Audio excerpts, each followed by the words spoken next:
All right, let us begin.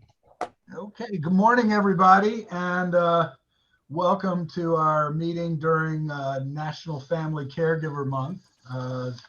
It's celebrated every November by the National Family Caregivers Month as a time to recognize and honor family caregivers across the country. It offers an opportunity to raise awareness of caregiving issues, educate communities, and increase support for caregivers, which is right aligned with our mission here at the Virginia Caregivers Coalition.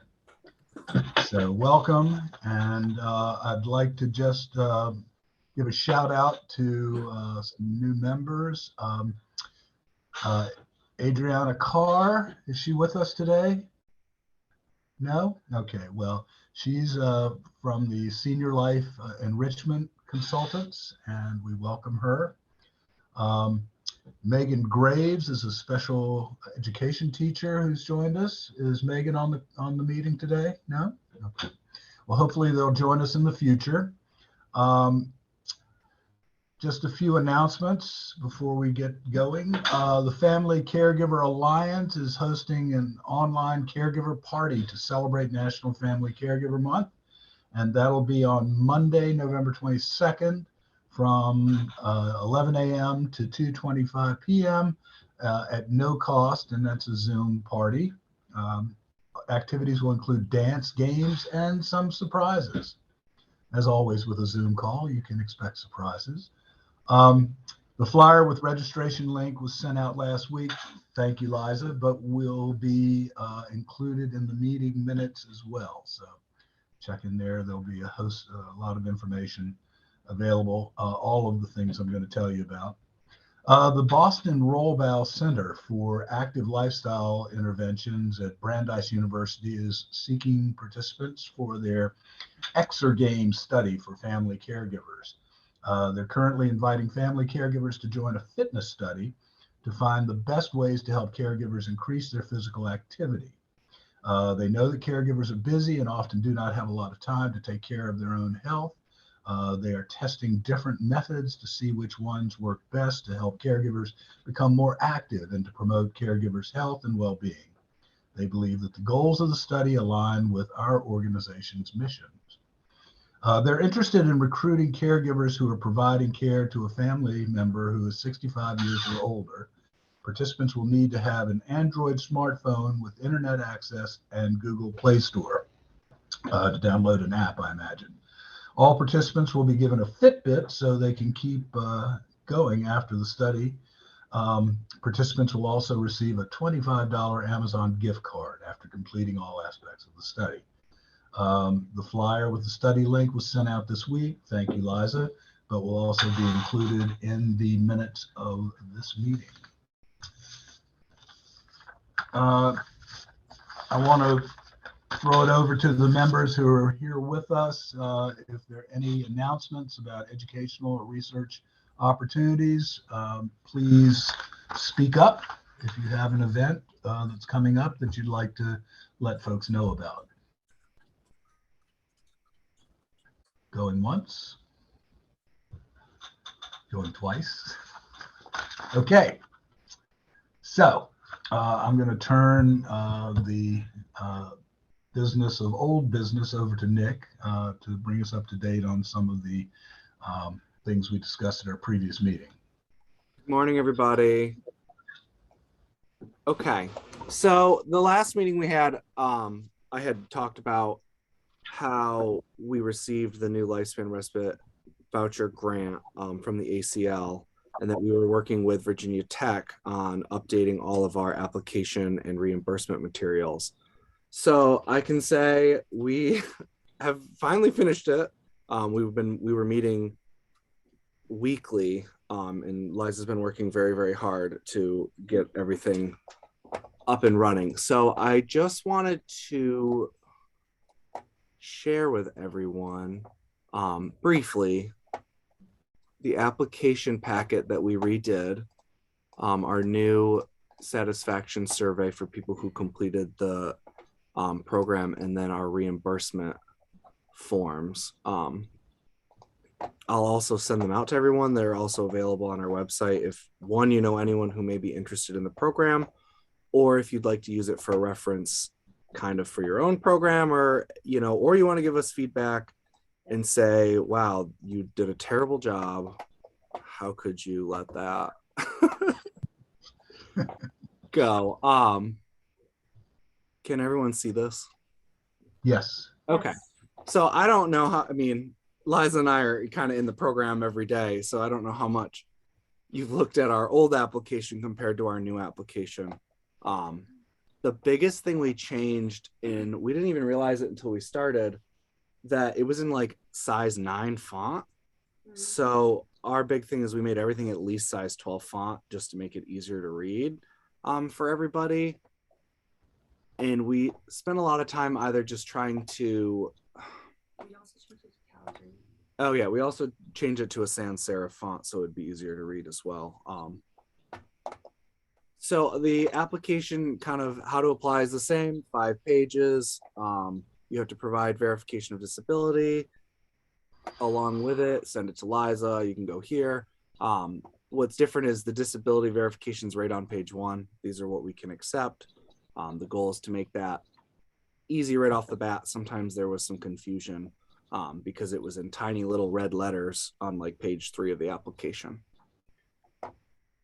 This is kind of just an overview of how long it takes. Once we receive it, Liza has 30 days to turn it around to notify you of approval or denial.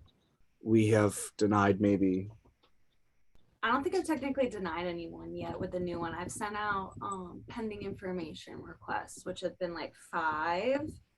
Out of like the 400 from the last grant, I think maybe we denied 10, and that was mostly for incomplete information. Yeah. Page 2 is kind of the new stuff that's going on. The goal of this program is to enhance access and reduce barriers to respite care, as well as enhance education awareness about respite care. That was pulled right from our grant that we submitted, thanks to Emily White, who wrote those words for us. She also was essentially not Emily White, oh my God, Emily Atkinson. So we also have some new target populations as well, where our focus is rural caregivers, male caregivers, LGBTQ caregivers, Indigenous Native American caregivers. And again, we kept caregivers of people with dementia. They're at higher rates of burnout. We added 2 new things. One is we were asking people to go to the Respite Care Association of Wisconsin and sign up to take their caregiver kit. It's like a 30-minute training on how to hire, train, and retain respite providers. It's something that DARS had tried to partner with 5 years ago or so to try to get a training off the ground, and we weren't quite able to do that. That was under my predecessor. Liza and I both taken this training. I thought it was very useful. There's a lot of useful documents that I thought people could access. It is not required for people who are using the program, but we would like to just see how many people decided to use it and if they got anything out of it. And we did provide a little survey questionnaire to just see how useful it was and if they learned anything. We also have a goal of kind of starting a mini VCC / support group for people who have completed this program if they're interested. So I've been doing a lot of groundwork trying to structure that. So the goal is to start that next year. So our application form, we tried to simplify it to make it as easy as possible. A lot more check boxes. Our goal is to make this fillable online. There's a lot of difficulty with that last time, printing it off, trying to get Adobe to cooperate with us. So the goal is to make it easier. Long term, Laura Sands with Virginia Tech wants us to get this fully online, where it will autofill itself into essentially our spreadsheets to analyze later on, to make sure that people who we'd like to prioritize for the program are actually receiving that.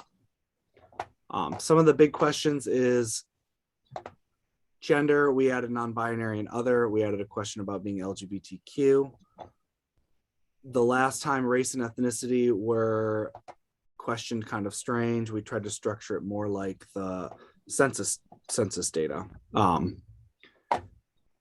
a lot of it, we try to just make it kind of flow as easy as possible. We added questions about how many hours per week they were providing respite care. We tried to tighten up, how did you hear about the program? Part of it, we're trying to capture, LGBTQ organization, tribal organization, Alzheimer's Association. Those were people, there was a couple organizations that signed letters of support that we're trying to see if we can capture that or not. We broke out the respite care recipients information much further. Again, gender, LGBTQ, race. We tried to make it the same to make it easier. Before it was not, which kind of became confusing. We added a lot of questions about the respite care recipients' primary needs, personal care, mobility, household health needs, nursing care, companion care. That's new. So we kind of took that from Montana, Nebraska. We looked at a whole bunch of other states that were doing stuff, and we thought this was really a good idea, and we wanted to include this. We also broke out our primary medical diagnosis into checkboxes. Before it was kind of a quasi fill in the blank circle kind of thing. This is also going to make it easier for Liza to code this in so we can learn more about who we're serving. We ask about how much, if they're currently receiving any respite services. That is not a barrier to eligibility for this program. Family, friends, neighbors, hospice, home care agencies, others. The only thing we ask, we want to know is if Medicaid pays for anything, or if they pay for it out of pocket. Which still isn't a barrier. It's still not a barrier. And then regardless of whether you receive respite support, we asked in what ways you would like to use this grant, which way it'll help you serve or fill any service gaps available. So we've got some pretty good feedback on that.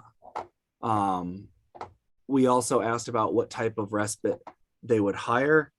The last grant only asked if it was an individual or an organization. We are asking to see if we can figure out what level of care they're looking for and see if that correlates to risk of burnout and stress. So the other thing is we have switched to, this is the Zaret 12 that we're now using. It's a kind of tried and true method of measuring caregiver strain.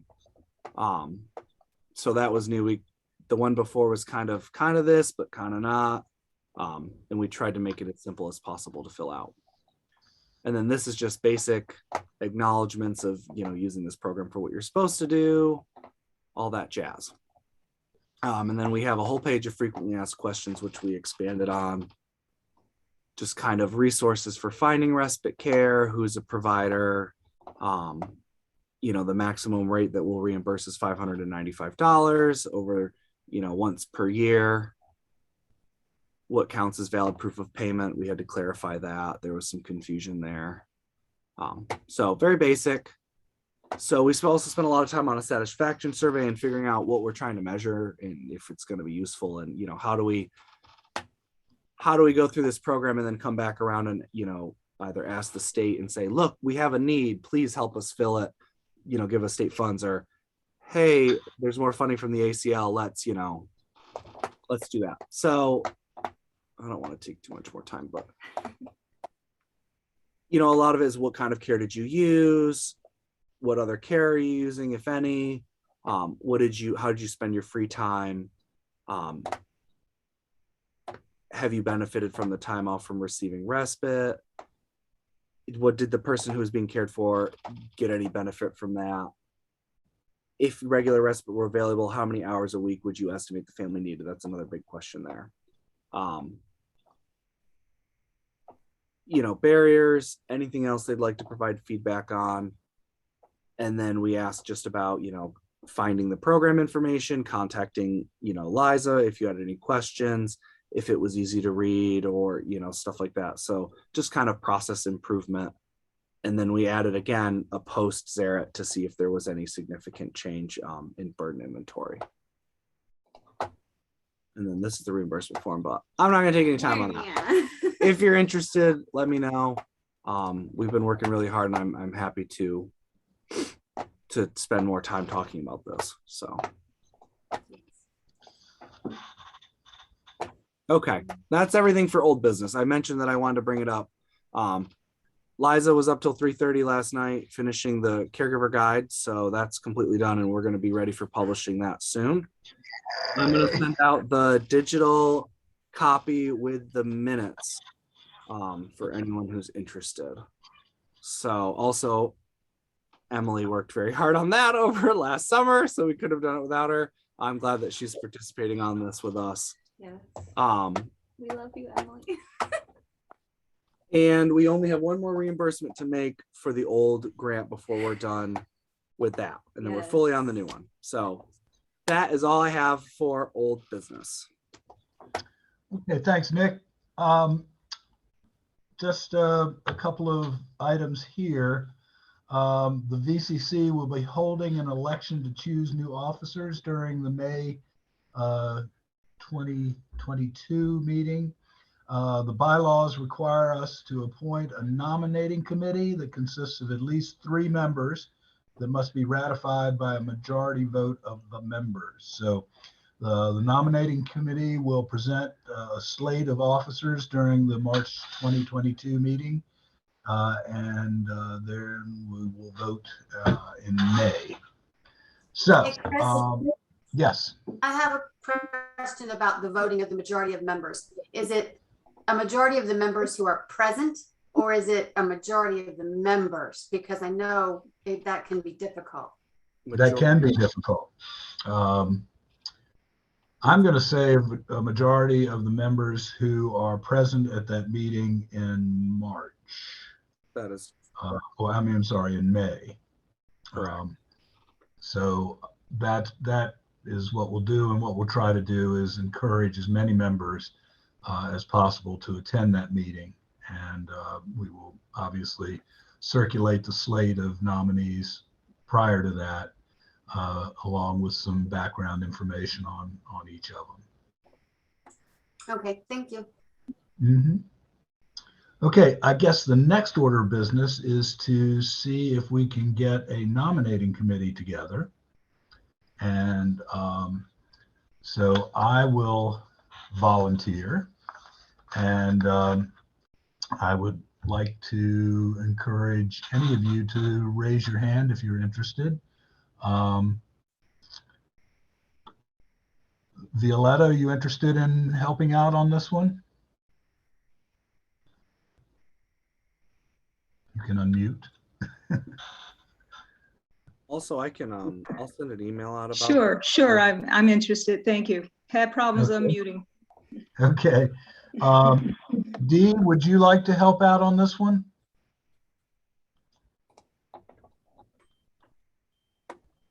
Where did she go?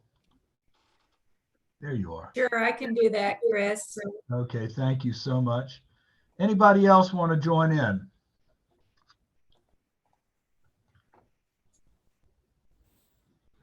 All right. I'm going to have to reach out and appoint somebody, so I'll do that offline. The idea is we will probably have one more DARS person on this committee, and I'd like, hopefully one family caregiver to help out on this as well. So I will be reaching out, but thank you, Violetta. Thank you, Dee. And I will try not to take too much of your time on this, but I think, Nick, if you and Liza could send out, if we have been reluctant to release any sort of listing of our membership, because that seems to get into the weeds sometimes, but we will try to put out a list of people, and both from your personal contacts and from others around the VCC community. So with that, I will ask for updates from our fabulous Education Committee Chair, Donna Cantrell. Donna, any updates? Yeah, I have a couple. For the January meeting, I forget what date that is, January 20th or something. We're going to be hearing from Becky Bowers-Lanier about the upcoming legislative session and anything that she thinks we can do to support caregiver activities that way. For March and May, I have 2 sessions lined up. I haven't just figured out which is going to be which though. One of them is going to be on the Centers for Independent Living. You all may be familiar with them. You may not, but they do a really great work and they can help caregivers and, their caregivee, for lack of a better term, and their loved ones with services. And so Kevin Kojal is going to be presenting on that, how they can benefit you and how you can get involved with that resource. And then Andy Platia is going to be talking about falls prevention for the caregiver and for the caregiver's loved one that they're supporting. They've got some exercises that you can do, and they've got some games that I'm going to encourage her to play with us so that it's an interactive presentation. So those are the presentations scheduled through May. I don't know exactly like I said, exactly which one is going to come first, but those are the topics. Okay. Is Moretta? I don't see Moretta on here. She usually hides somewhere back here, but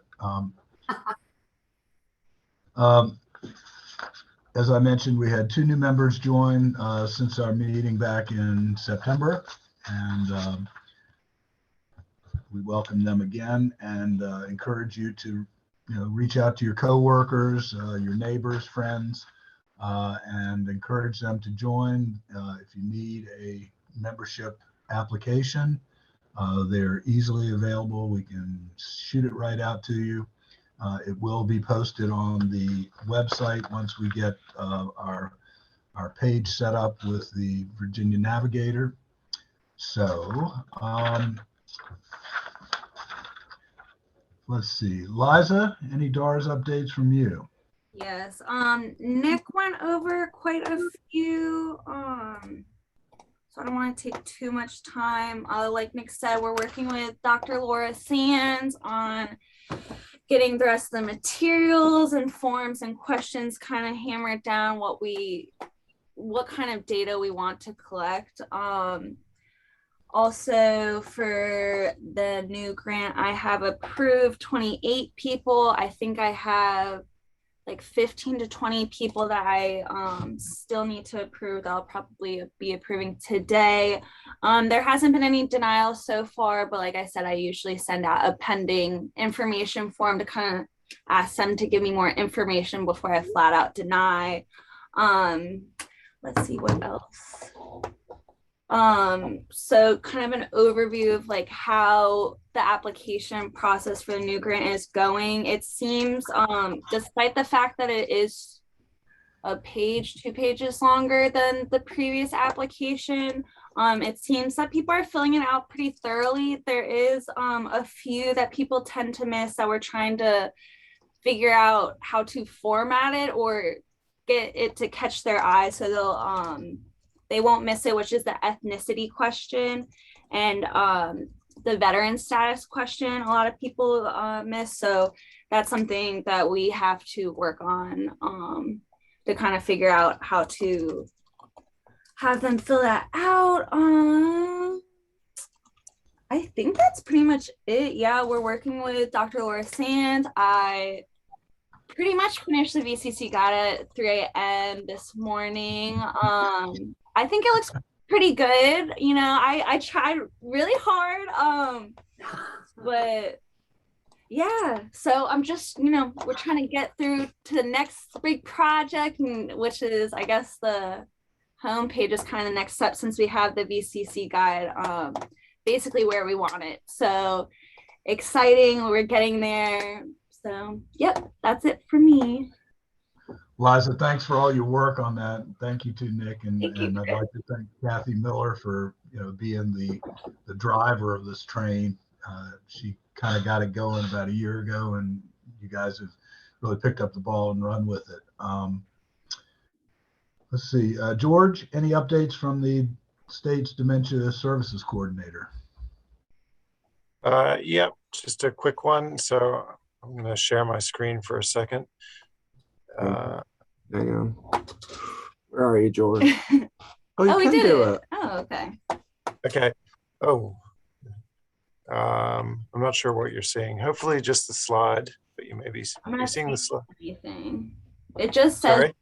it's just saying that you started sharing the screen, but it's black and not showing anything. Okay. Hang on. Let me try it a different way. Nick just made you co-host, so that could help.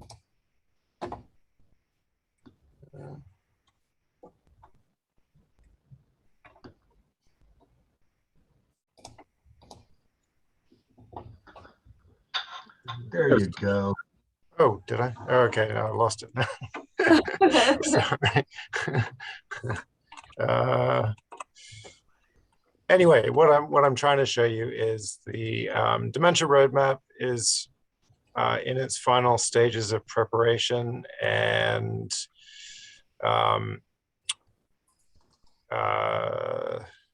will be ready by the next. So hopefully, okay, you should be seeing just my PowerPoint screen. Yes. Okay, Mhm. so this is a resource that we've, the Alzheimer's Disease and Related Disorders Commission has been working on for a while. We've adapted it from Washington State's fantastic dementia roadmap. And I just wanted to give you a little flavor of it. So as you can see from this, it takes you through stage by stage. I know I've talked about it before, but I just want to highlight it again. Stage by stage, from wondering and worried through to late stage dementia. Each stage gives you what you should expect, things that you may be wondering about, what you can do, and then some very concrete action steps that people can take at each stage. I just want to give a shout out to Michael Geller for these fantastic caregiver portraits and quotes that came from interviews that he did with his subjects. They're throughout the document. And then this artwork from Cindy Pollan's Opening Minds Through Art program here in Richmond. So this art was all created by people living with dementia. And we added in a couple of new sections that Washington didn't have. So caring for the care partner is one of those. And then we have a whole bunch of resources that are obviously Virginia specific. So that should be printed and ready to distribute hopefully by the next meeting or very shortly thereafter. So once it's finalized, we'll be putting the PDF up on our website. So you can find it at this website, so vda.virginia.gov/dementia.htm. And that's it for me. Thanks, George. Is Kathy with us today? I don't see it. Yeah, Kathy, you there? Yeah, she was having trouble getting in. Yes, I'm here. Okay. Any updates that we should know about from the director of programs? Just that I don't know if people are aware that there was some legislation that was introduced last year during the General Assembly to create for the secretary to create a work group to look at splitting out the aging services and APS as a separate agency again, separate from DARS. And over the last few months, a work group has been meeting, and Advancing States was hired to do some stakeholder interviews and produce a report. So I think the work group has finished its work, and they'll be submitting a report to the secretary will be submitting a report to the General Assembly. I believe it's supposed to be due in December coming up. We have not seen the final report. And then that'll go to the General Assembly and we will see what happens. I can tell you that those of us who work in aging services at DARS are overwhelmingly opposed to doing that because there's so many benefits to remaining part of DARS. So we will see what happens. And it's kind of interesting that through this process, as you may know, Secretary Kerry just recently left and went to Washington State. And the deputy secretary who was working on this, I believe, has left as well. So we're not quite sure how this final report is going to come out and what it will say. But just to let you know, that'll be discussed in the General Assembly this session. And that's probably Kathy? anything I have, Chris. Okay, Kathy, is there anything that VCC can do to support DARS in this effort? I mean, is there a statement or a letter you could write that we could distribute to our membership to explain your position on this so that they may be able to provide input? Yeah, I'll have to talk with Marcia and see. Mhm. I know that I believe it was the Vasel State Association for the SILs wrote a letter in support of DARS remaining altogether. And so I might be able to share that letter with you. Okay. So that you could see what they wrote. Okay. All right, good. Well, let's talk to Marcia about that and see if it's legitimate for us to try to support your position there. Okay. All right. Okay, Donna, you're up. Time to introduce Kathy. Yep. Okay, Kathy, are you ready? Yes. Okay, everyone. So today we're going to be hearing an educational presentation from Kathy Tompkins from George Mason University. She has extensive experience leading community-based projects related to older adults and their caregivers. For the last 18 years, she's been an established researcher working on projects that utilize qualitative and quantitative research methods.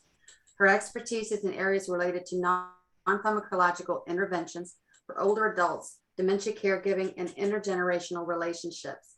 She has a certificate in telebehavioral health and has implemented virtual trainings for family and professional caregivers. She is a John A. Hartford Geriatric Scholar in Social Work, which allows her to be among a strong group of national gerontological social work researchers. She's going to be talking to us about a presentation called Reducing Stress and Increasing Life Satisfaction for Caregivers of Family Members with Dementia. Kathy, turning it over to you. Okay, awesome. So good morning, everyone. So can you guys see the screen okay? Yes. Yes. Okay, so I'm very excited. I'm always very excited to talk about the work that we're doing at Mason to benefit older adults and their caregivers. So I'm going to just give you an overview of what our team is up to currently and how you can have your groups involved in some of our projects. So this is a basic team. So the three of us, so Emily Ihara, Megumi Inoue, and myself. So we are the Gero research team, kind of the foundation of our team. We've recently hired a new faculty person in social work who has a background in gerontology. Her name is Michelle Hand. And then we also have a postdoc who's joining us for at least 1 year, who's awesome and working with us as well. And then a part of our work always involves training students. So we have something in the social work department at Mason called the Social Work Integrative Research Lab. So it's the Social Work Integrative Research Lab. And as a part of that lab, students who are interested in working with older adults, both undergraduate and graduate, join one of our projects. And then we have this mentoring model where we as faculty mentor the graduate students, and then the graduate students mentor the undergraduate students. So it's a great way to get the next generation of people interested in working with older adults out there, because I'm sure that our experience is similar to yours in that it's really hard to get younger people interested in working with older adults. That being said, once they're exposed, they tend to grasp on. So that's why it's really important to us to involve students as much as possible in our work. So I'm I am faculty in the social work department, but right now my day job is working as the associate dean for faculty affairs in our college. So, but I do go down to the social work department a couple of days a week to work with the students. And I'm continuing to work on the research projects that we currently have going on. So we do mainly community engaged work. So we are out in the community working with agencies who work with older adults. So some of our work that I'll explain in just a few minutes is focused in long-term care facilities. And then other work, we have this great new project that I'm going to talk a lot about that's funded by the Retirement Research Foundation that's focused on family caregivers in the home. So we're very excited about that. We do some caregiver, we have done some family caregiver work in the past, but as of late, most of our caregiving work has been with caregivers in long-term facilities, which has been awesome. It's always good to get to the family caregivers as well. So we're very interested in engaging the community in our work and our research work. And like I said, as part of our research, we certainly bring along students to incorporate the teaching part as well. And we always want to make sure that what we're doing benefits the community agencies, the individuals that are participating in our research, as well as us in discovering the impact of the interventions that we're working on. So certainly we work to empower at 3 levels. So we work for really increasing empowerment at the individual, the organization, and the community level by disseminating, to not only collecting data, but then going back and disseminating what we find in the hopes that it will benefit the day-to-day work of the agencies and organizations and individuals that have taken their time to work with us. So these are the projects I'm going to talk about today. So the first one, many of you may be familiar with. So we have had a CMP grant for several years to implement our music and memory program in nursing facilities with Medicaid beds across the state of Virginia. So that grant is coming to an end. We had a no-cost extension to finish it up by the end of December of this year. So we are in the process of doing that. But some of what we learned from the music and memory program that we implemented in nursing facilities across the state, which I will give you some more details on that in just a minute, we are taking that into the homes for family caregivers in our next project, which is very exciting. We also do some work around time slips. So again, many of you may be familiar with time slips. It's an intervention that has been around for a very long time. Time slips has various layers to it as an intervention. Most people are most familiar with time slips being a group activity. It's implemented a lot in nursing facilities as a way to really engage and stimulate folks in the moderate to late stages of dementia. So it's that intervention where you show folks a photo, a picture, and then that stimulates memory. So the famous one that we use a lot is a dog in a barrel going over a waterfall. And then that stimulates memories of when folks had pets and when folks used to go to the beach because the water stimulates those memories. So it's fun. It's done that way. Time slips is a group activity where at the end of a 30-minute or so time with the participants, you walk away with a story that all the participants had created by however they're reacting to that photo. Time slips has come up with other ways to really engage and stimulate folks over the years. So one way that I'm going to talk to you about that we're doing with caregivers is called Tell of Stories. So again, it's a part of time slips, but it's just a way where you can work individually with someone with dementia and their caregiver. So I will share some of that work with you as well.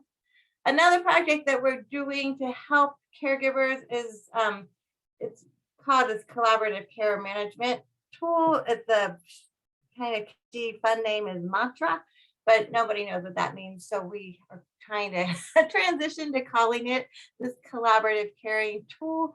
And this was actually brought to us by some computer science and tech people, where it is an app where folks are caregivers work to really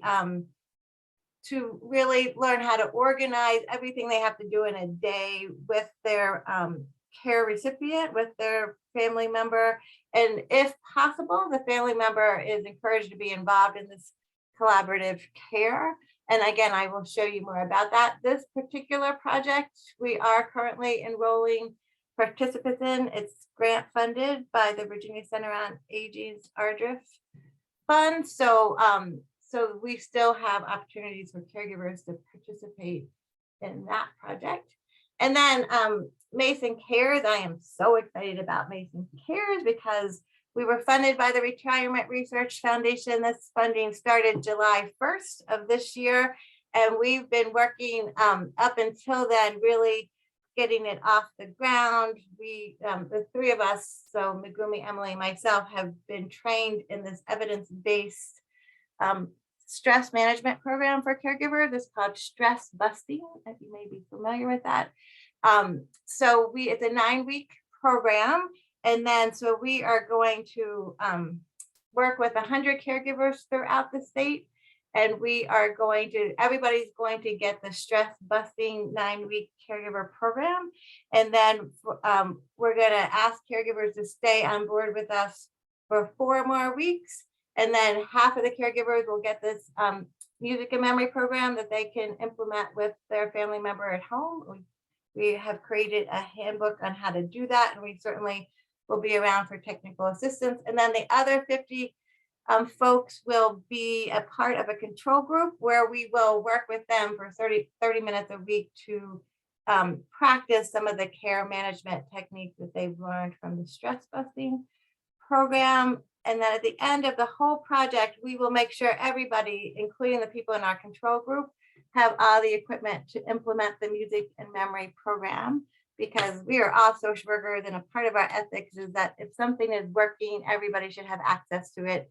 So we made sure that and when we were writing out our budget, that we had enough resources to provide the music and memory equipment, which is an MP3 player, headphones, or a speaker, whichever folks prefer, and the iTunes gift card.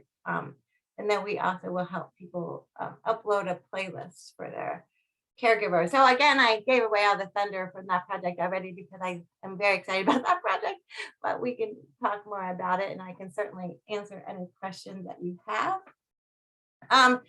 And then again, for that project and many of our projects, we have a lot of partners. So I enjoyed listening to the beginning of your meeting, and the Virginia Navigator is partnering with us. They partner with us on a lot of things, but they're partnering with us on Mason Cares to help us recruit those 100 caregivers. So we actually have a meeting with Adrian and Kim this afternoon. So that's a partnership that I really have valued over the years. So all of our work is person-centered, and again, that is certainly what a lot of interventions are person-centered, which is awesome. So again, it emphasizes the well-being and quality of life as defined by the person, right? As defined by the person.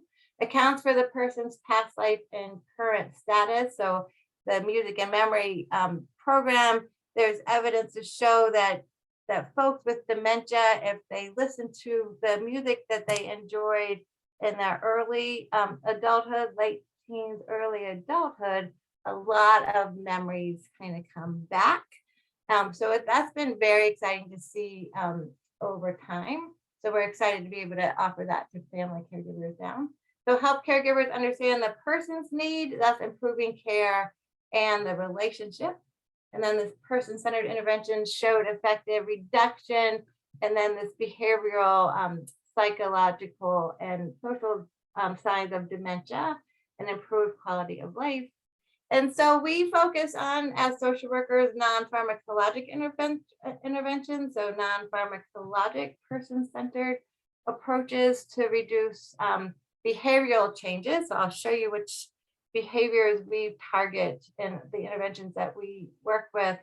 And then certainly we hope at some point along the way that these non-pharmacological interventions will maybe help reduce the amount of medication that people with dementia need. Certainly not wipe it out, because we all know that these medications are certainly beneficial. But sometimes when some of these behaviors become challenging for long-term care staff and family members, medication often might be increased. So we're trying to really push out some of these non-pharmacologic interventions that may help reduce anxiety, may distract from aggressive behavior, so that that extra dosage of medication may not be needed.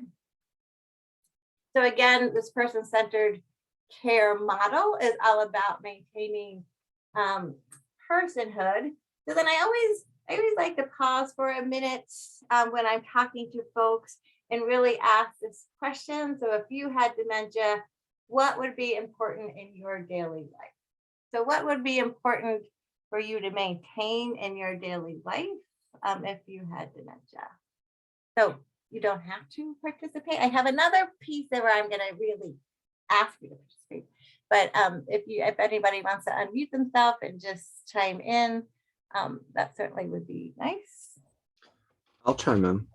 Okay. My grandfather had dementia, but he never really listened to music a lot, actually. But I listen to a lot of music, and I think that would be very important to me. Nice. Like the soundtrack to my life, Yeah. I just, it's always been a really big part of me. So I think that's something that I would want to be able to maintain if I did get dementia. Nice. Thank you for sharing that. Anybody else? And you brought up an important point, Nick. As much as I'm talking about person-centered care, then I'm saying that we're having all caregivers do this music and memory intervention. And we have found over some of our projects, just like you said with your grandfather, not everybody enjoys music. So sometimes we'll introduce the music and they'll take off the headphones. And sometimes that's because the headphones are uncomfortable. So then we'll introduce a speaker, but sometimes it's not for them.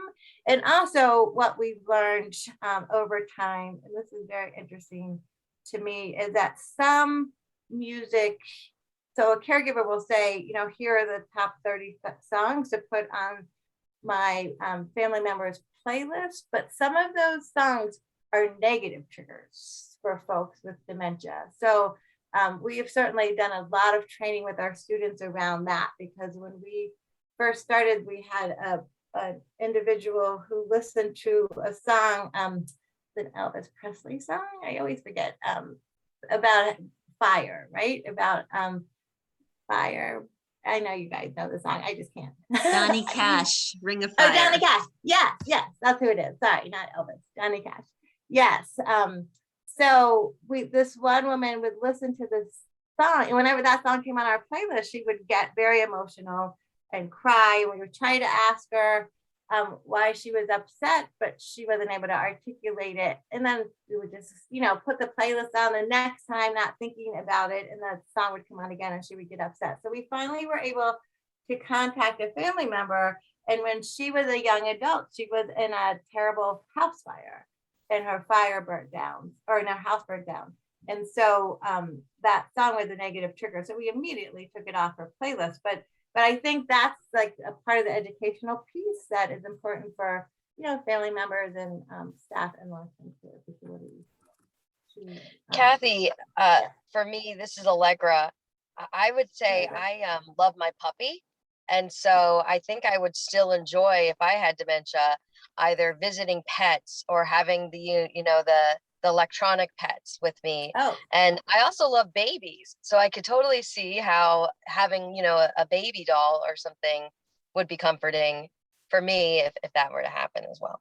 Yes. Nice.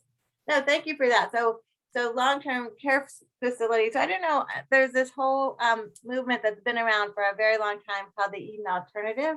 So the Eden Alternative is in a lot of long-term care facilities throughout our state. And that is to simulate like a home environment, but there's parts in the long-term care communities that utilize an alternative where they have like nurseries set up, like with fake babies and all of that, but they have that set up in a room because just like what you were saying, like many folks with dementia remember when they were caring for their, infants and small children. And there's music centers set up that in facilities that practice the Eden alternative, they often have pets there. Like, so there's birds and fish, and then there's dogs, oftentimes supervised at the front of the facility. So yes, so these are all things that the literature has shown that are effective, right? Are effective for folks with dementia. So this, I mentioned this earlier, so behavioral and psychological symptoms of dementia, so BPSD for short. So here are some of the behaviors that some of the interventions that we are working on at Mason, we are looking to see how these interventions impact these behaviors, right? So agitation and aggression. So we're really looking at the interventions to help distract from these behaviors so that folks are enjoying their listening to their music as, these behaviors are starting to come on. We know with sundowning, a lot of folks really start to get agitated or depressed as a result of that. So if you can if the music is impactful with someone, if you can kind of get it on before the sundowning behaviors start, then the music tends to distract from those behaviors, right? Or oftentimes music can calm folks down as they're listening, so the caregiver can, just kind of be separate to some extent and cook a meal or whatever the case may be. So we're looking at these types of behaviors listed here in terms of how the interventions that we're working on impact these behaviors. So one or more symptoms of BPSD will affect 90% of people living with dementia. I'm sure I'm speaking to the choir with all these facts here. So BPSD worsens as the disease progresses. So that's why we're really looking at these interventions. Both time slips and music and memory, for example, have been shown to be impactful at the moderate and even late stages of dementia. So that's important because these behaviors tend to get progressively worse, not always, right? But tend to get progressively worse as the disease progresses. So we are going to pass around these slides, I think, right, Nick? So I won't read everything word for word, but just to kind of give you an overview. So again, as social workers, we really believe that with medications, these non-pharmacological interventions can be impactful. And like I was saying before, maybe to reduce the need for that extra medication that may really kind of cause the person with dementia to be lethargic, right? So maybe these non-pharmacological interventions can work with the medications. So we're still exploring that. There's we're partnering with some other folks, neurologists, for example, because you really need to do more of a longitudinal kind of project to look at this dosage effect, right? So how much music does somebody have to listen to, for example, before they won't need that extra anti-anxiety medication? So creative arts is important. So the music and memory intervention, so that's really listening to your music that you enjoyed in the past. But there's a lot of, like music therapy is very impactful. We haven't done a lot of work with music therapists only because we've had music therapists be a part of our team, but some of the interventions that we're doing, we want to make sure that family members who don't have any background in music therapy, for example, and long-term care workers who don't have that background still understand that they can implement these interventions without that level of education. Time slips is an example also of a creative arts intervention. And like I was seeing early on with the artwork that was shown, I think George showed that earlier, that was done by people with dementia. That's always amazing to me also, because sometimes when folks are listening to their music, they also want to be drawing and doing art. So it stimulates that, right? And some of the work that we've seen has been spectacular there. So this is just a little bit of an overview of music and the brain. And you are going to tell me when I need to stop talking, because I can talk a lot. But so this is just a depiction of music in the brain and how music evokes emotions that bring out memories. So again, our work right now has really been focused on looking at how the music can decrease some of these challenging behaviors.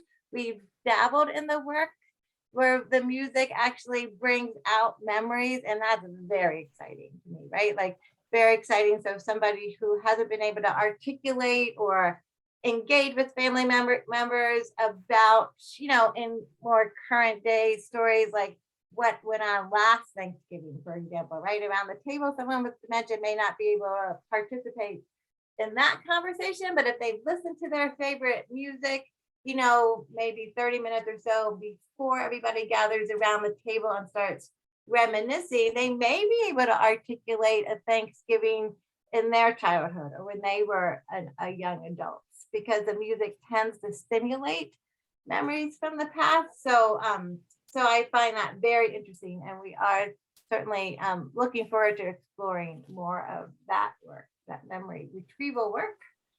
And then again, the beneficial effects, I've talked about those behaviors that we are really focusing in on right now, but I'm sure you're familiar with some of the literature and some of what we hear in the media, that music is healing, right? So the chronic pain and post-stroke recovery, there's been a lot of work done there with music. Music improves mood and decreases depression.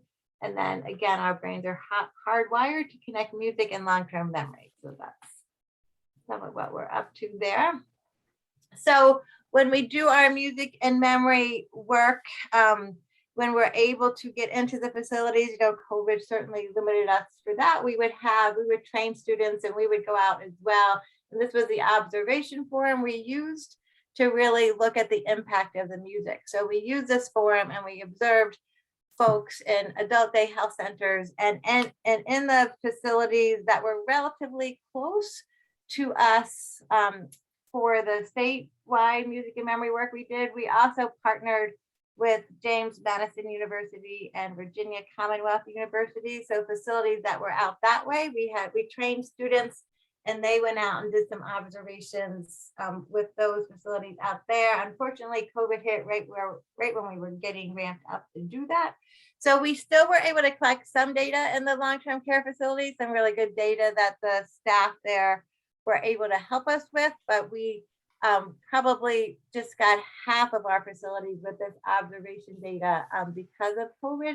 But we've done this work in adult day health centers throughout Fairfax County area, and it's using this form. We would observe folks with dementia 20 minutes before listening to their music, 20 minutes during the music, and then 20 minutes after. And we would see how these types of behavior that they may have been experiencing prior to listening to the music had changed why they were listening to the music, and then after listening to the music. So we have some data around that. So in terms of our statewide data, what that data is showing, so if you see this concept of sleeping, so the music tends to, if you have folks listening to music before they are ready to go to bed, like a half an hour or so before, 20 minutes or so, then the literature is showing, as well as our work is showing, that folks sleep longer, right? So they're not woken up in the middle of the night as frequently as if they when they didn't listen to the music, right? So it's not that it cures that, but it makes it less frequent, at least that's what our data is showing, and it's certainly backed up by other things in the literature. So what we were finding in these observation studies, if somebody was like kind of lethargic and sleeping prior to the music engaged them enough to kind of be stimulated, right? But if you use the music right before somebody is going to bed and they're agitated, the music tends to calm them down so that they can rest for a longer period of time. It's very interesting, right? It's very interesting how it all works. We also found in our work, like some researchers across the country, when they do the music and memory work, this is a national program that you can find on the website on the internet, but we've taken it and we really have tried to put some science to it. So Dan Cohen, who originated the music and memory work at the national level, he's actually on our advisory board now, really just guiding us as we learn more about this work. But it is very interesting work, how you can see, again, not for everybody, but for many people, music is this kind of universal language for many people, right? And just how it affects or is able to distract from some of these challenging behaviors. But what I was about to say is when the music and memory program started, some researchers were finding negative results and somewhat giving up on the program because they were wanting it to change scores on the mini mental state exam or scores on the MOCA, right? They were wanting this intervention to really change somebody's cognitive status, right? But we were looking at it more on how, because what we know about dementia, right, that it's a progressive disease, how can we help it just change or lessen some of these challenging behaviors? And other researchers are doing that as well. But I think when you look at something like this or time flips or these other interventions and you are hoping to see a change on the mini mental state exam or the mini MOCA, it's not that you won't over time, but that's not what we feel these interventions really are the impact they're making are more on these types of behaviors, at least from our work.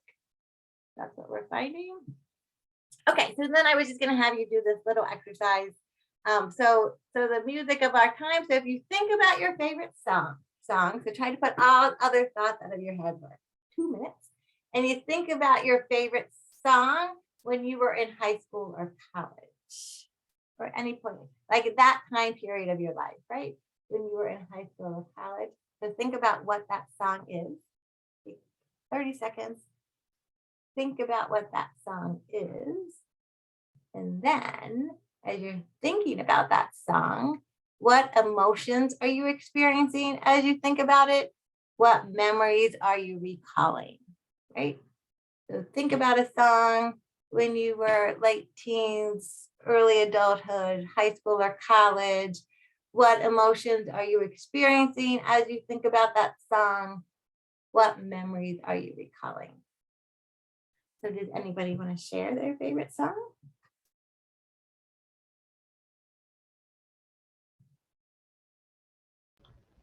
Yeah, this one, it's odd how these songs pop up, but the one that came to mind was I Can't Turn You Loose by Otis Redding. Oh, I Can't Turn You Loose. Okay. And then are you thinking about like what kind of memories that? Yeah, I just remember my roommates at school jumping all over the room and sort of just bouncing into walls and jumping up and down to this tune, and just it stuck with me just how excited they got listening to this song at full volume. Nice. Anybody else? I've got a couple. So so my songs are, let's see, All Star by Smash Mouth. And this is early college. Yes. Born This Way, Lady Gaga. Oh. There's a lot of Dave Matthews Band for a little while too in college. And most of my memories are, I don't try to go back very often to them, but a lot of fun. All right, your turn. High school, I think it was Love Me Like You Do by Ellie Goulding. Nice. Which has, positive memories, reminds me of, little trips I made with my friends to go hiking. College, even though I just graduated not too long ago, I don't even know, honestly. You'll find it eventually. Yeah, I'll That's Out a little bit longer. Yeah, That's it was right. all good, fun times though. Nice. Although What about I one do more? remember one song from high school. What was it? Had a Bad Day. Yeah. It was on the Everyone radio knows for like years.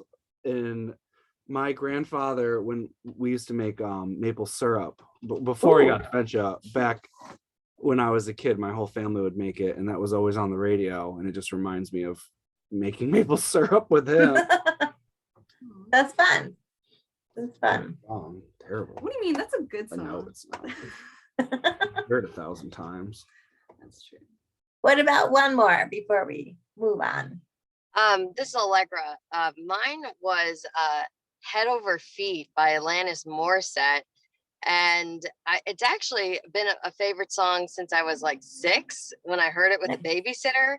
And it's evolved over time because I never really knew what they were talking about until, and it's just so like every age, I've still been my favorite song, but it brings different memories because I understand the song differently in different perspectives as I've aged. So, Right. Nice. It's always interesting to me too, like you see kind of the generational remembering of songs, right? So one that I always remember, but some songs stay around forever. So one that I always remember is one of my favorites is American Pie, but I have lots of strong memories in college of that song, but because I've always enjoyed, it's kind of a sing-along song, and I know over the years I've learned some of the meanings. It's not the best when you kind of delve into what it's actually all about, but then when my kids were in the car, we would sing that song, so I have some positive memories with them also, right? So I think it's interesting how you can span over time with one song, different memories. Just what you were saying, Allegra, like it has different meanings. The song has different meanings depending on when you listen to it, where you were in your life, right? Okay, so now I feel like we are running short on time. So this is the Mason Cares project, and I can send you flyers. We just got approval from our institutional review board this week to start the recruiting. That's why we are meeting this afternoon with the Virginia Navigator team who's working with us. But we are going to start recruiting for this project now. We're gonna have 2 sessions. So we're going to have a session that'll start mid-January and a session that will start mid-March.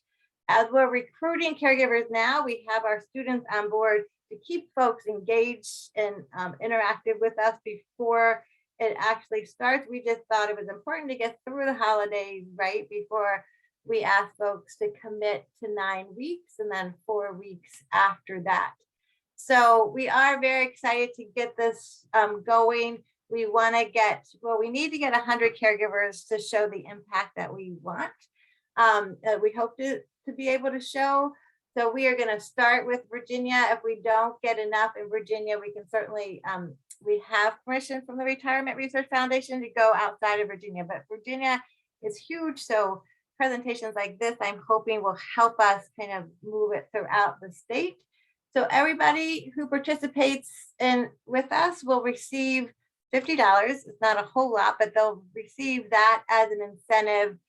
Plus, they get a nice kind of handbook of or a binder. It has a lot of material in it as a result of participating in the stress busting program.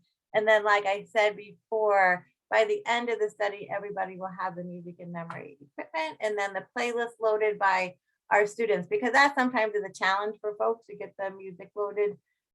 So we help with that as well. So we're going to start recruiting next week. Yes, I'm sorry. There's a question in chat. How long will each session last and what time of day are they? Yes, so that's a great question. So we So as soon as somebody like sees our flyer and responds to this email address or tells you that they're interested and you send us their contact information, we give them this quick pre-screening tool, like takes 2 minutes to do, or we can ask them the questions over the phone too. But that will let us know what time works best for them. So, right, so we have enough people on board. I'm just getting everybody's days and times that they're available now. So I think we have enough people on board that we can really do like morning, afternoon, evening. And then so the 9 week, that's 1 day per week, and the sessions are 90 minutes long for the 9 weeks. And then when they go into the 4 weeks after that, it will only be 30 minutes long. So it is a long time, right, to keep caregivers hanging on. So we are saying that we have a lot of students on board to help keep them engaged. And then, you know, as long as they participate with us for the majority of the time, even if they have to drop out, they certainly can miss some sessions. We're going to record them. So if they need to miss them, like right now, we are running one session that we won't use as part of our study, but we needed to run to become certified to run these groups. And so we have about 12 people in our session. We're starting week 7 on Monday. And then several, you know, oftentimes that session is 5:30 to 7 p.m. at night. So sometimes, you know, the folks think they have their person with dementia kind of settled down, but they're really not settled down. So they start with us, but then we'll send them the recording the next day and they'll listen to the rest of it, you know, when they have time, if they have to leave or if they can't make it. So we're very, we want to be very flexible in that way. We may have like students kind of encourage them to listen to the recordings when they miss, so that we're sure everybody gets all of the content, but we're going to be as flexible as we can. Okay. Thank you. Sure. So however helpful we can be, I mean, I can send you, we have several different flyers. We can send you, you know, I'm sure you all are connected with Virginia Navigators, so they're going to be pushing a lot of this out, you know, through their electronic efforts, but also through events they go to as well. So we'll start a session in mid-January, then we'll start another one in mid-March. And then if we still don't have 100 caregivers, we have a session kind of on the back burner that we will do over the summer. So, so we have, again, lots of opportunities for folks. And we do hope that the one outcome of this is that in the group that they participate in, they do develop a network of folks that then they can call on, you know, at some point, that they really become connected with the folks in their group. Right now, we're finding that happens, that, you know, by week 4 or 5, they're comfortable enough with each other that they're asking each other questions, and our facilitation becomes less and less, which is always nice, right? So this is just a quick slide about time slips. So in terms of time slips, what we're doing right now is we have folks on board who are doing the telestories. So if you have caregivers who are interested in this is the Mason Cares and this are all done over Zoom. They're all virtual right now. We can even do the telestories over the phone. Some folks don't like to be on Zoom, so we can do that one over the phone. So this is very fun. We have students who really implement this as we are there with them, and it's really engaging and short. You know, you don't have to spend a lot of time on the phone. They just ask these questions, which time slips call beautiful questions, and then that stimulates discussion for the person with dementia. And again, even if the caregiver is sitting right there next to them, it just gives them a break, right? Gives them a break from having to be engaged at that particular time. So that's kind of a fun project too. And then this one we're actually recruiting for also. So this is one I was talking about earlier, where it's you have to have a smartphone for this one because of the app, but it's a way that caregivers can really organize their day by everything they need to do with their person with dementia. And then there's also a section on what they need to do to take care of themselves. And again, it's this collaborative caring to try to get the person with dementia involved also in what needs to get done every day, like a walk and all of that. Because sometimes what the literature tells us that if the person with dementia is actively involved, that when the caregiver says, okay, let's go for a walk, there's less resistance because they decided that the walk was important for that day also. So it's this whole idea of collaborative care for this one. But we are just getting this one off the ground, and folks get $75 in gift cards. And this one, for like the cost benefit, like they get $75 in gift cards, and they really don't have to do a whole lot. We ask them minimal questions, so there's not a whole lot of engagement there, or a whole lot of time that they have to spend with us for this one. Okay. So this is it. These are actually photos of some of the folks we've worked with and have permission to use their photos. And these are adult day health centers that we've worked with. So thank you very much for this presentation. Oh, this is a great presentation, Kathy. Thank you very much for doing this. Nice. Yes. Anytime. Does anybody have any comments or questions? I know there was some chat going on, or in chat. Oh yeah, sorry. Missy likes Bruce Springsteen, and Dee will only admit the free bird, but she's not going to elaborate on her story. Funny. Yeah, does anybody have any questions for Kathy or comments? I'd just like to say just a wonderful presentation of great new resources and resources that are coming on the horizon that, you know, I can't wait to get off of this and start sharing it around to Nice. the group. So Kathy, thank you so much. Pleasure.